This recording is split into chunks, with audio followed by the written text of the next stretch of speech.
A manhã estava gelada quando Júlia estacionou seu carro importado em frente ao pequeno mercado de bairro. Ela estava atrasada para uma reunião importante e precisava comprar água com urgência. Desceu do veículo apressada, ajeitando o terno caro e segurando a bolsa de grife com firmeza.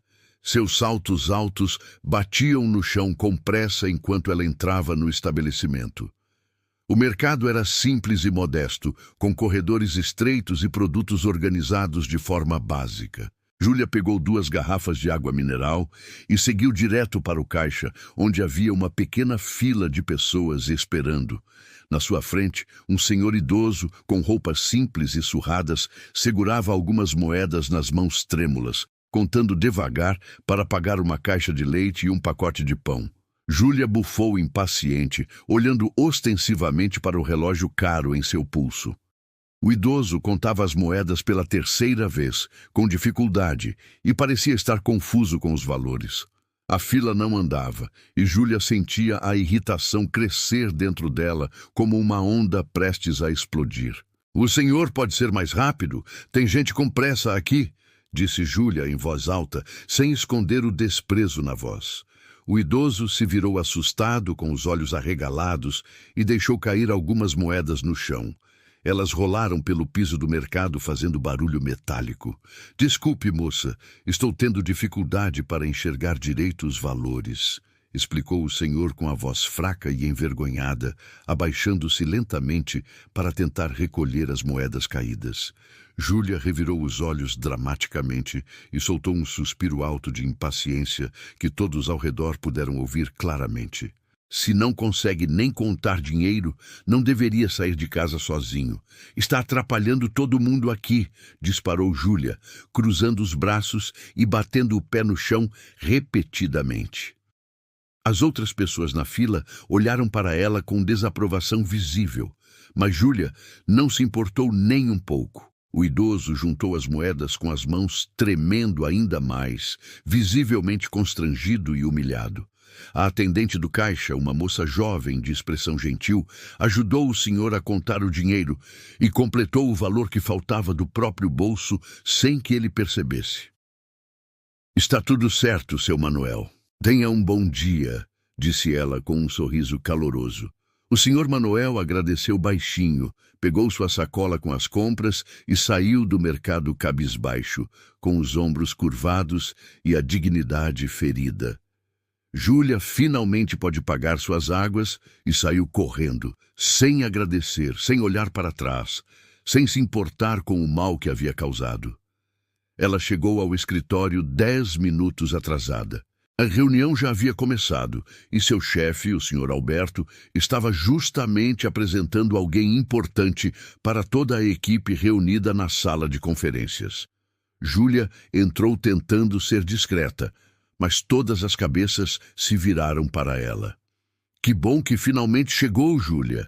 Estávamos justamente esperando você para fazer as apresentações oficiais", disse Alberto com um tom que misturava irritação contida e formalidade profissional. "Quero apresentar a todos o nosso novo investidor principal, o Sr. Manuel Augusto, dono da Augusto Holdings, que acaba de adquirir 40% das ações da nossa empresa." Júlia sentiu o chão sumir debaixo dos seus pés quando olhou para frente e viu quem era o tal investidor importante. Era exatamente o mesmo idoso que ela havia humilhado no mercado havia menos de 30 minutos. O mesmo senhor de roupas simples, que contava moedas com dificuldade, que ela havia chamado de inútil na frente de todos. Manuel Augusto olhou diretamente para ela, e seus olhos, que antes pareciam cansados e frágeis, agora brilhavam com uma inteligência afiada e um reconhecimento inconfundível. Ele não disse nada naquele momento, apenas acenou levemente com a cabeça e voltou a atenção para os documentos na mesa. Júlia ficou paralisada, completamente pálida, sentindo o sangue gelar nas veias. Suas mãos começaram a suar frio e seu coração disparou descontroladamente dentro do peito. Ela se sentou na cadeira mais próxima, com as pernas bambas, tentando processar aquela situação absolutamente aterrorizante. A reunião prosseguiu tensa. Alberto explicou detalhadamente que o Sr. Manuel havia construído um império financeiro do zero, começando como vendedor ambulante décadas atrás, e agora controlava investimentos em dezenas de empresas espalhadas pelo país inteiro. Ele era conhecido no mercado por ser extremamente discreto, humilde e por avaliar pessoalmente cada empresa onde investia. Muitas vezes visitando estabelecimentos incógnito, vestido de forma simples, para observar como as pessoas realmente se comportavam. Júlia mal conseguia respirar direito. Cada palavra dita sobre as conquistas e a filosofia de vida do Sr. Manuel era como uma punhalada certeira em sua consciência. Ela havia zombado de um dos empresários mais ricos e respeitados da região, tratando-o como um indigente qualquer. Após a apresentação inicial, Alberto pediu que cada gerente se apresentasse individualmente e explicasse brevemente suas funções e responsabilidades. Quando chegou a vez de Júlia, ela se levantou com dificuldade, as pernas tremendo visivelmente. Meu nome é Júlia Mendes e sou gerente do departamento comercial há 3 anos, conseguiu dizer com a voz falhando vergonhosamente. Manuel a observava em silêncio absoluto, com uma expressão completamente neutra e impossível de decifrar. Ele não demonstrava raiva, nem rancor, nem qualquer emoção visível. Apenas observava atentamente. A reunião terminou e todos foram liberados, exceto os gerentes principais que deveriam permanecer para uma conversa particular com o investidor. Júlia estava entre eles e sentiu vontade de sair correndo dali, pedir demissão imediatamente e desaparecer para sempre. Quando ficaram apenas os 5 gerentes e Alberto na sala, Manuel finalmente falou pela primeira vez, com voz calma, mas firme. Quero conhecer melhor cada um de vocês, entender como trabalham, quais são seus valores pessoais, como tratam as pessoas ao seu redor. Porque acredito que uma empresa só é verdadeiramente bem-sucedida quando é formada por pessoas íntegras e respeitosas. Ele fez uma pausa significativa e seus olhos pousaram diretamente em Júlia por longos segundos insuportáveis. Vocês sabem, eu costumo fazer visitas surpresas aos lugares, observar situações cotidianas, ver como as pessoas se comportam quando acham que ninguém importante está olhando. É nesses momentos que descobrimos o verdadeiro caráter de alguém. Júlia engoliu seco, sentindo o rosto queimar de vergonha absoluta. Ela sabia exatamente sobre o que ele estava falando. Sabia que ele estava se referindo diretamente ao episódio humilhante do mercado. Quis se desculpar ali mesmo, na frente de todos, mas as palavras não saíam da garganta fechada. Alberto começou a fazer perguntas específicas para cada gerente sobre projetos atuais e resultados alcançados. Quando chegou a vez de Júlia responder sobre as metas comerciais, ela tentou se concentrar, mas sua mente estava completamente embaralhada. Gaguejou nas respostas, confundiu números, demonstrou nervosismo excessivo. Manuel continuava observando tudo sem dizer muito, apenas fazendo anotações ocasionais em um caderninho velho que carregava. Após 2 horas de reunião desgastante, ele finalmente se levantou para encerrar. Obrigado a todos pelas informações. Nos próximos dias, farei visitas individuais aos departamentos para conhecer melhor o trabalho de cada setor. Todos saíram da sala aliviados, menos Júlia, que permaneceu por último, juntando seus papéis com as mãos tremendo incontrolavelmente. Quando finalmente ia sair, ouviu a voz de Manuel chamando-a. Senhorita Júlia, poderia ficar mais 1 minuto, por favor? Ela congelou completamente e se virou lentamente, sentindo as pernas quase cederem. Manuel estava sentado na cabeceira da mesa, com as mãos cruzadas, olhando diretamente para ela com uma expressão serena, mas penetrante. Sente-se, ele disse apontando para a cadeira mais próxima. Júlia obedeceu imediatamente, sentindo-se como uma criança prestes a ser repreendida severamente. O senhor me reconheceu do mercado. Ela conseguiu sussurrar finalmente, com a voz quase inaudível. Sim, reconheci perfeitamente, respondeu Manuel calmamente. E acredito que você também me reconheceu assim que entrou nesta sala. Júlia abaixou a cabeça, incapaz de sustentar o olhar dele. As lágrimas começaram a acumular em seus olhos, embaçando completamente sua visão. Eu sinto muito. Sinto muitíssimo pelo que disse, pelo jeito que tratei o senhor. Foi horrível, imperdoável, desumano. Ela começou a falar rapidamente, com a voz embargada e desesperada. Eu estava atrasada, estressada, mas isso não justifica absolutamente nada. Não há desculpa para aquele comportamento terrível.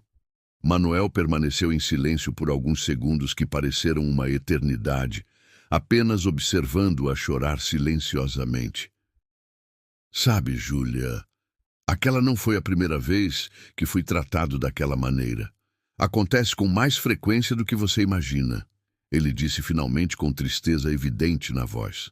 As pessoas olham para mim, veem um velho simples, com roupas baratas, se movendo devagar, e automaticamente presumem que não tenho valor algum, que sou um estorvo, um atraso na vida delas. Fazem questão de demonstrar impaciência, desprezo, falta de respeito básico.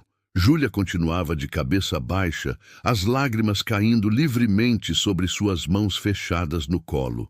Mas sabe o que me machuca realmente? Não é o desrespeito em si, porque aprendi a ter pele grossa ao longo dos anos. O que me machuca é perceber que nossa sociedade perdeu completamente a capacidade de enxergar valor nas pessoas além das aparências superficiais. Ele suspirou profundamente antes de continuar. Construí minha fortuna do zero absoluto, Júlia. Comecei vendendo picolés na rua quando tinha 8 anos de idade para ajudar minha mãe viúva. Trabalhei como engraxate, vendedor ambulante, office boy, faxineiro. Fui humilhado incontáveis vezes por pessoas que se achavam superiores simplesmente porque tinham mais dinheiro ou uma posição social melhor. Mas nunca deixei aquelas humilhações me transformarem em alguém amargo ou cruel. Pelo contrário, elas me ensinaram a valorizar cada ser humano, independentemente de cargo, aparência ou conta bancária. Me ensinaram que o verdadeiro caráter se revela exatamente nos pequenos gestos cotidianos. Júlia finalmente levantou os olhos vermelhos e inchados para encará-lo. "O senhor vai me demitir?"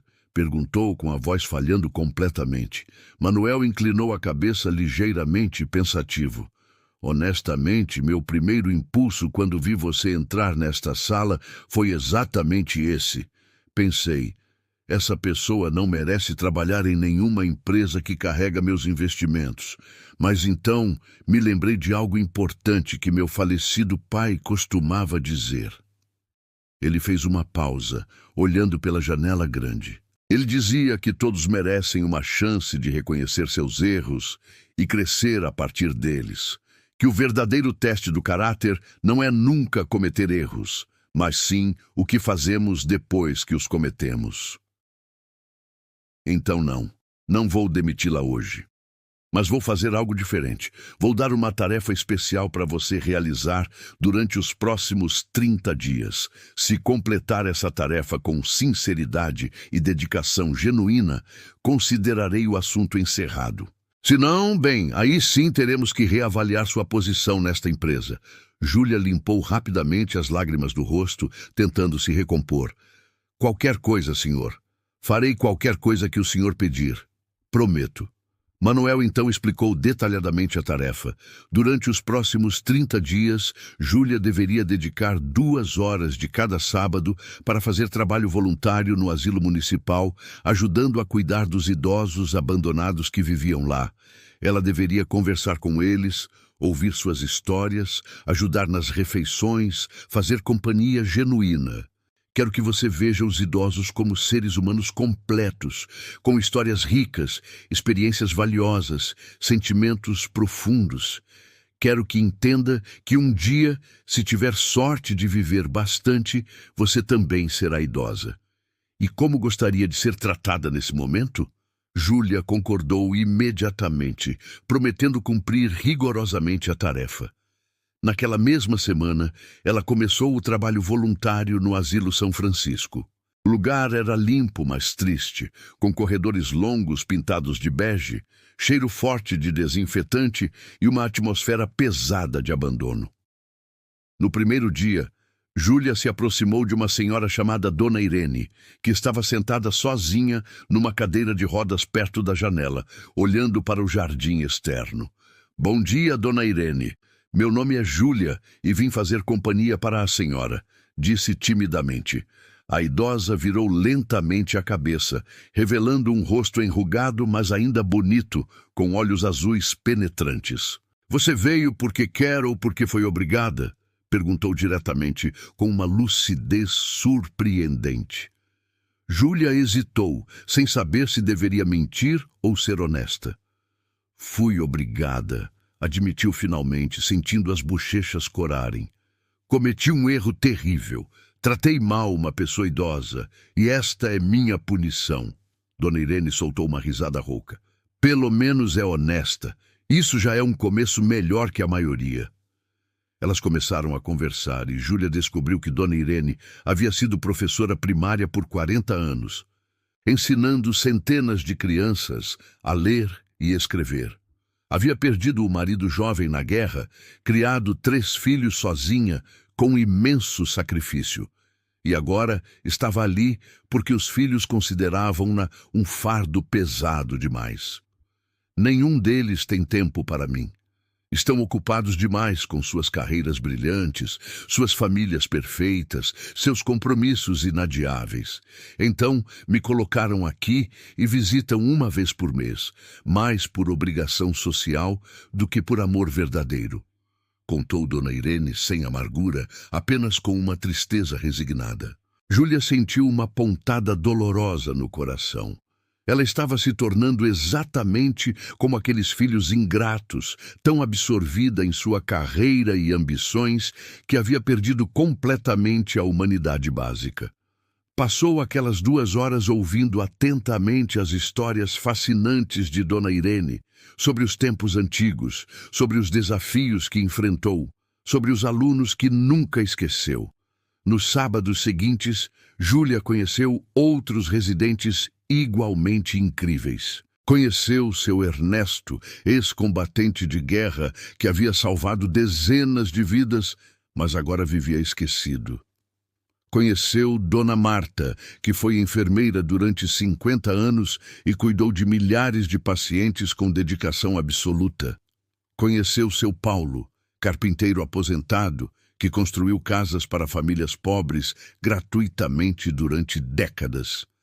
Cada idoso tinha uma história rica, repleta de sacrifícios, conquistas, amores, perdas. Todos tinham contribuído significativamente para a sociedade de alguma forma. E todos, absolutamente todos, foram esquecidos e abandonados por famílias que os consideravam ultrapassados, lentos, incômodos. Júlia chorava todas as vezes que voltava para casa depois do voluntariado.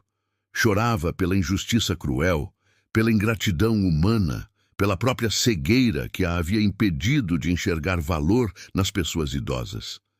Ela começou a mudar profundamente. Tornou-se mais paciente no trânsito, mais gentil com atendentes de lojas, mais respeitosa com todos, independentemente de aparência ou posição social.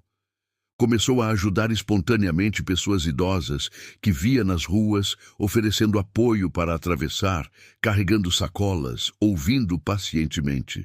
No trabalho, seu desempenho melhorou consideravelmente. Estava mais focada, mais colaborativa, mais humana com colegas e clientes. Alberto notou as mudanças positivas e comentou diversas vezes sobre a nova Júlia que havia emergido. Após completar os 30 dias de voluntariado conforme combinado, Júlia foi chamada novamente para uma reunião particular com Manuel. Ela entrou na sala completamente diferente da pessoa aterrorizada que havia estado ali um mês antes. Então, como foi a experiência? Perguntou Manuel, observando-a atentamente. Júlia respirou fundo antes de responder com total sinceridade. Foi transformador completamente. Aprendi mais sobre vida, humanidade e valores reais nesses 30 dias do que em todos os meus 29 anos anteriores. Conheci pessoas incríveis que contribuíram imensamente para o mundo, mas agora vivem invisíveis, esquecidas. Percebi que estava me tornando exatamente o tipo de pessoa que eu mais deveria desprezar. Alguém que mede valor humano por status, aparência e utilidade imediata. Manuel sorriu pela primeira vez desde que Júlia o conhecera. Fico genuinamente feliz em ouvir isso, mas tenho uma pergunta crucial. Você continuará o trabalho voluntário agora que a punição oficial terminou? Júlia não hesitou nem um segundo. Sim, definitivamente.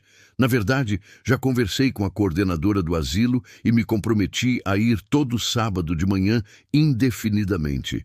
Aquelas pessoas se tornaram importantes para mim, e eu finalmente entendi que minha vida tinha um vazio enorme que só pode ser preenchido servindo aos outros genuinamente. Manuel se levantou e estendeu a mão para ela formalmente. Então considero o assunto completamente encerrado. Todos merecem segundas chances quando demonstram crescimento real. Espero que continue essa jornada de transformação. Júlia apertou a mão dele com gratidão transbordante. Posso fazer uma pergunta pessoal, senhor? Ela disse hesitante. Claro, fique à vontade. Por que o senhor estava naquele mercadinho simples, comprando com moedas, vestido daquele jeito?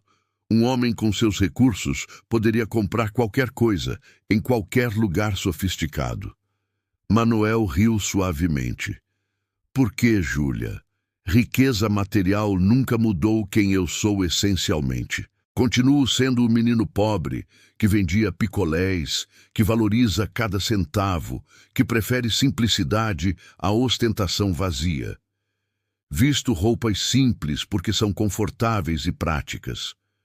Compro em mercadinhos de bairro porque gosto de apoiar comerciantes locais e me conectar com pessoas reais.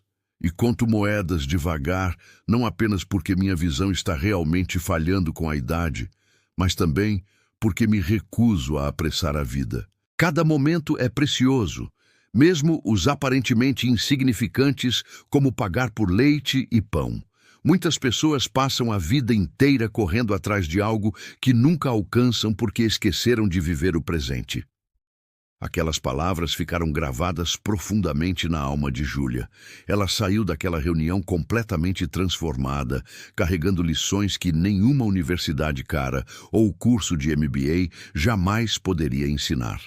Anos depois, Júlia se tornou diretora da empresa, não apenas por competência técnica, mas principalmente por sua liderança humanizada e respeitosa. Ela implementou programas sociais na companhia, incluindo parcerias com asilos e contratação de funcionários mais velhos que enfrentavam discriminação no mercado. Manteve o trabalho voluntário religiosamente todos os sábados, levando consigo outros funcionários voluntários. Dona Irene se tornou sua melhor amiga e confidente, oferecendo conselhos sábios sobre vida e decisões importantes. Seu Ernesto ensinou-lhe sobre coragem e resiliência através de suas histórias inspiradoras. Júlia finalmente entendeu que havia desperdiçado anos perseguindo sucesso vazio, enquanto ignorava o que realmente importava. Conexões humanas genuínas, compaixão verdadeira, humildade sincera, respeito universal. E tudo isso aprendeu porque um dia tratou mal a pessoa errada, que ao invés de simplesmente puni-la, ofereceu-lhe a chance preciosa de transformação real. Manuel continuou investindo na empresa e se tornou mentor pessoal de Júlia, compartilhando décadas de sabedoria acumulada. Eles desenvolveram uma amizade profunda e respeitosa, construída sobre a base sólida do erro reconhecido e da redenção conquistada. E sempre que Júlia via alguém tratando mal uma pessoa idosa, uma pessoa simples ou qualquer ser humano considerado inferior, ela intervinha gentilmente, contando sua própria história de arrogância, vergonha e transformação. Muitas pessoas mudaram seus comportamentos após ouvir seu testemunho sincero. A lição estava definitivamente aprendida. Nunca julgue ninguém pela aparência externa, porque você nunca sabe quem realmente está diante de você. E mais importante ainda, trate todos com respeito e dignidade, não porque podem ser importantes, mas simplesmente porque são seres humanos que merecem consideração básica. Júlia havia achado que ele era apenas um velho qualquer, incômodo e irrelevante. Mas se arrependeu amargamente daquele julgamento precipitado e aprendeu que as maiores lições da vida frequentemente vêm dos encontros mais improváveis com as pessoas mais subestimadas, e por isso seria eternamente grata.